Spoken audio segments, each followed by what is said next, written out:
Welcome to the Austin Method, where we help you develop the skills of square dancing. This segment is called Behind the Scenes. This is where we share things with you other than the skills we're already sharing in the Austin Method. So here's the deal. If you're still with me, you might be wondering, why do I keep talking about what we've done wrong? Why do I keep talking about the things that could have been done better? Why do I keep talking about changes I'd like to see? Why do I keep expressing these opinions?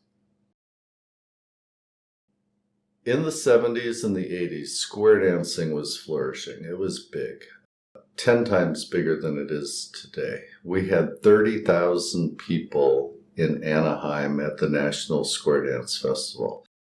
These days we're lucky to get 3,000, maybe 4,000, roughly 10% of what we had before. In the 70s and 80s, it seemed like nobody could do wrong. Throw together a club and it would flourish. Just do it. So it was this massive experiment where everybody just kind of did their own thing. And square dancing, as we've mentioned previously, is heavily a social club. It was set up as clubs, nonprofit clubs with boards and charters and all kinds of things. And loyalty became very important. And with loyalty comes tradition. And with tradition becomes being set in your ways. That's the way we've always done it. That's how we respect those that came before us, by repeating what they did. And we never really adjusted and never compared notes. Remember, there was no internet back then. And so there was no comparing of notes. It was this massive experiment. People went off and did their club this way. They did their club this way. And there was no overriding organizing force or collaboration of what really worked. So, of course, most of these clubs did what was most self-serving, did what it took for them to survive. Do they bring in round dancing to get a few more dancers? Do they split their format to be a mixed format so that the plus dancers show up? Do they include plus dancing so that their more senior members will still have some place to dance another level? Without the knowledge or thinking through what these things would do to square dancing in general, or even their clubs, they did some very destructive things. My hope is that by examining these things and opening them up and looking at them, that we can fix them. That going forward, and I truly believe this, square dancing is about to see a huge boom again. Mostly because people need that contact. They need to get out there and see other people and touch other people, and they need to be dancing and they need to have some fun, particularly after a couple of years of COVID here. So I think that with the Austin Method, which gives people a chance to really work on their skills and get them down in the comfort of their own home and give them the materials they need to progress independent of group lessons. I think that is one of the reasons we've done this whole program.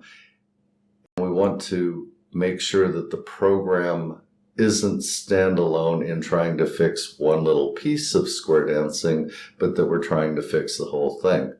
And in this new boom, we're going to need new clubs, lots of new clubs. We're also going to need new callers, but that's a different topic. Not new callers, additional callers. So we're going to need people who are willing to start clubs. And it just doesn't make any sense to start a club and not have learned from the things that we could have done better. And that's why we're airing our dirty laundry here. not because we're trying to criticize the things that have been done. They were done often with the best of intentions, but they were mistakes and they didn't necessarily serve us well. So it doesn't make sense to be starting a whole lot of new clubs without doing it a little bit better. And doing it better is easy if we have the knowledge and the information, which is what we're trying to do here, is impart that knowledge and information. So to start a club, you need what? 3 things: a caller, dancers, and the knowledge to do so. We're trying to address that third part here. And we're in the process of developing more formal materials to help. So keep an eye out for that. Come back, bug us to finish that material. Should you decide that you want to start a club, remember, it can be a couple-led club, it can be a caller-led club, or you can go with a traditional nonprofit organization and a charter and board members and officers and that kind of thing. It doesn't really matter. What matters is that you have the knowledge and the information to build the club in a way that will be long-lasting and will serve the activity in the long run. So if you decide to build a club, more power to you. You will be a leader in this upcoming boom, and we look forward to working with you. Make sure to like and comment before you go. This is the way YouTube tells other people that you found this material engaging one way or the other. Comments are always appreciated. Likes and shares, of course, are much appreciated.